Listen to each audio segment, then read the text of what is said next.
What's up everybody, welcome back to the channel. I really wanted to do a Halloween video this year and I thought to myself, Mass Effect has some creepy ass missions. So in this video, we're going to rank the 5 creepiest Mass Effect missions. This was going to be a top 10 list, but I wanted to make sure I got the video out on time. This list is totally subjective, it's my own opinion, but I would like to know what Mass Effect missions you guys think is creepy or scary, so feel free to leave those in the comment section below. If you guys could subscribe to the channel, I would greatly appreciate it. Now, let's go ahead and get into this. Oh god, let me put this thing away. Before we get into the top 5, we do have some honorable mentions. First up is the abandoned research station, Jerahi Station. I don't like this place. While there are no enemies here to give you trouble except for maybe a few station hazards, the atmosphere here is just creepy. It just reeks of death. The people here were massacred because the station's VI malfunctioned. By the time you arrive, there's no one left alive. All you're really doing is solving puzzles to get to the VI and shut it down. It does lose points because of the lack of enemies, but overall this place just has this unsettling vibe to it. Next up is Vol, Rescue the Moshai. The cat were already bad enough, but then you get a front row seat to how cat are created. The Cardinal jabbed those huge ass needles into that Angaran prisoner, and the metamorphosis was on.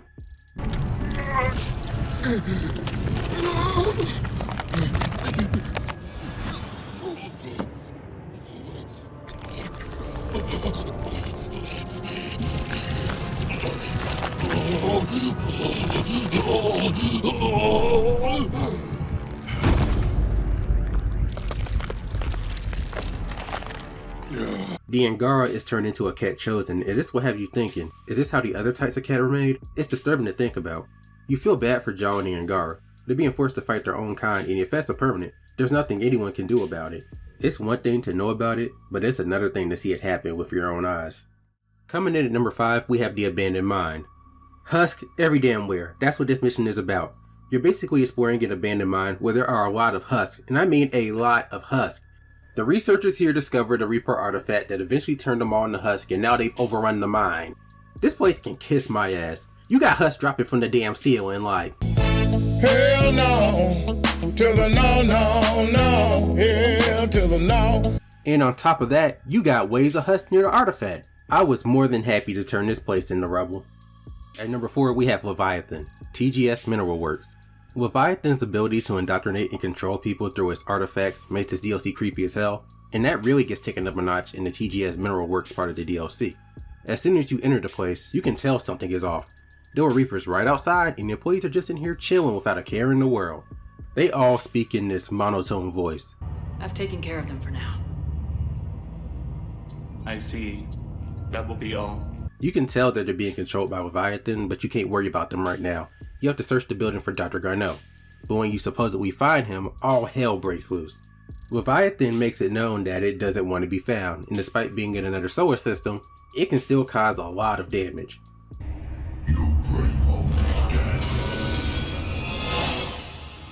What creeped me out even more was how long the employees were under Leviathan's control. After Leviathan destroyed the artifact, the employees came too, and they still think it's 2176, which was 10 years ago. Imagine having 10 years of your life taken from you. Not to mention Garneau laid out on the floor. The employees killed him. It's crazy when the Reapers are the least creepy thing about a mission. At number 3, we have the Collector base. The Collectors are nightmare fuel on their own with them being mutated proteins and all, so it's no surprise that their base is one huge house of horrors. You find your kidnapped crewmates, and you have to hurry and save them from being melted and processed. What are they being processed for?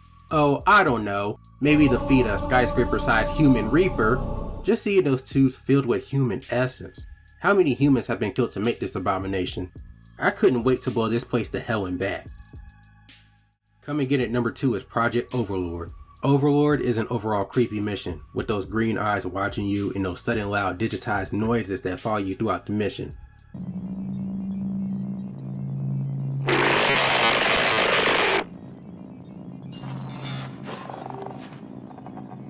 And there's the catch.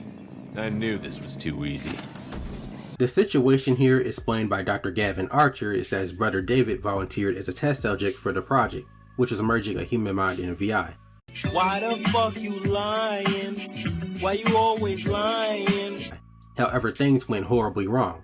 David's mind couldn't handle the merger, so his mind became more like a virus and he started infecting the world's network and nearby technology. However, the true horror comes from when we see David. Look at this man. His eyes are pried open. He's got cables coming out of his mouth.